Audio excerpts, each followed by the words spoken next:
Bonjour Mélanie, c'est très volontiers. Donc je suis Colette Fabron, je suis le nouveau maire de la commune de Saint-Étienne-de-Tinée-Oron. J'ai 55 ans, je suis mariée, j'ai 2 enfants et un petit Paul qui a maintenant 6 mois. Je suis originaire de Saint-Étienne-de-Tinée, donc j'ai suivi mes classes à l'école primaire, tout près là, au collège Jean Franco également. Et ensuite, j'ai fait mes études supérieures sur Nice, puis retour dans mon village, parce que j'ai rencontré mon époux, et nous avons décidé de nous installer définitivement dans notre village. Et donc, j'ai travaillé à la SEM des Cimes du Marcantour. J'y suis rentrée à l'âge de 21 ans, et j'y ai travaillé jusqu'à l'année dernière en qualité de directeur administratif et financier, ce qui m'a permis de connaître bien tous les rouages, aussi bien administratifs qu'économiques, et de bien connaître toutes les incidences qui peuvent résulter de la station et tous les enjeux économiques. Ensuite, donc, j'ai décidé de me présenter aux élections municipales. Alors pourquoi ? Tout simplement parce que je voyais que mon village manquait de dynamisme, aussi bien le village que la station. Donc j'ai décidé de créer, de former une équipe nouvelle, avec des gens nouveaux, enthousiastes, qui avaient envie de se mobiliser à la fois pour le village, la station, mais aussi les hameaux. Une équipe très polyvalente. Et donc nous nous sommes présentés aux élections municipales avec un projet.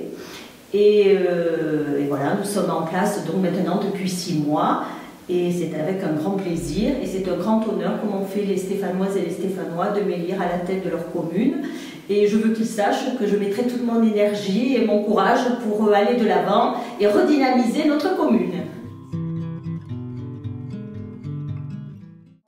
Alors, les 6 premiers mois de mandat, écoutez ce que j'ai envie de vous dire comme ça, là, de but en blanc, c'est beaucoup de travail. Beaucoup de travail.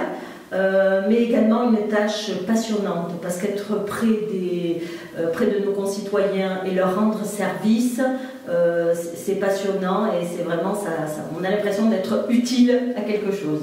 Je reviens sur mon premier point, beaucoup de travail, parce qu'il a fallu tout d'abord apprendre à travailler avec mon équipe municipale, faire connaissance, connaître bien les atouts de chacun, les avantages et les inconvénients, et se donner des délégations également à chacun, donc s'organiser. Ensuite, il a fallu également observer, puis mettre en place une organisation au niveau des services administratifs et techniques, organisation qui puisse satisfaire à nos attentes en tant qu'élus et à notre façon de travailler. Donc ça, on est en phase terminale, donc ça se passe bien. Ensuite, parallèlement à ça, il fallait quand même montrer le changement. Donc il a fallu, on a beaucoup travaillé pour mettre en place des actions, et mettre en place également des investissements. Je ne citerai que quelques-uns, parce que je ne vais pas, la liste est longue. Et puis nous avions eu la une stéphanoise qui avait repris un peu le bilan de tout ce que nous avions fait, donc vous pouvez le retrouver dans cette brochure. Un événement important, pour vous donner un exemple, c'est par exemple l'ouverture de la piste de VTT à Oron, hors vacances scolaires, donc durant les vacances de la Toussaint, de façon à étendre la période d'ouverture de la saison pour permettre au commerce de travailler. Et je dois vous dire qu'il y a eu un franc succès, puisque le week-end dernier, il y a eu une très forte affluence, plus de 700 passages par jour. Donc, c'est pour vous donner un exemple. Ensuite, sur Saint-Étienne, nous avons mis en place la première cabane du Petit Bois des Lutins, qui verra le jour l'année prochaine, je pense.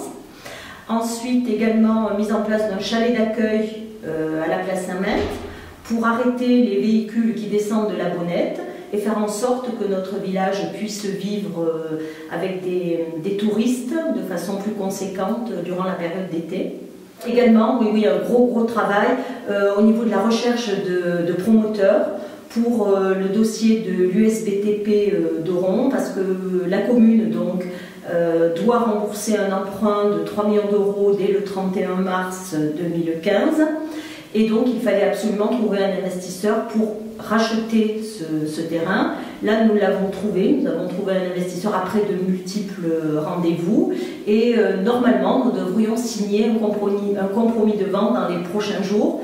Ce promoteur ferait donc une résidence hôtelière avec 324 lits, plus deux chalets avec une soixantaine d'appartements, ce qui ferait au total près de 500 lits sur la station d'Oron, qui verrait le jour d'ici 2 ans. Donc ça serait vraiment un très grand bouleversement pour la station.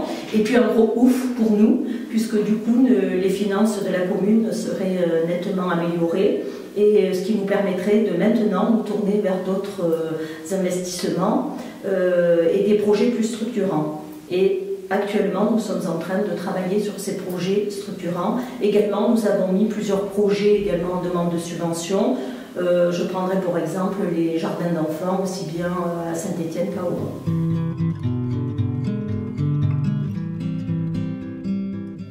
Oui, alors les futurs projets, donc sur Saint-Étienne, la mise en place de TV9, puisque nous n'avions plus TV9, et c'était une forte demande des Stéphanois, et je voudrais pouvoir leur offrir ce cadeau pour Noël, donc qu'ils puissent revoir TV9. Ensuite, sur Oron, création d'une médiathèque à l'Office du tourisme, donc à l'étage supérieur. On a un espace qui est très agréable, avec des poutres en bois, enfin très agréable, et on va l'aménager, et cette médiathèque sera opérationnelle dès décembre. Très volontiers, Mélanie, donc rendez-vous dans 6 mois, et merci.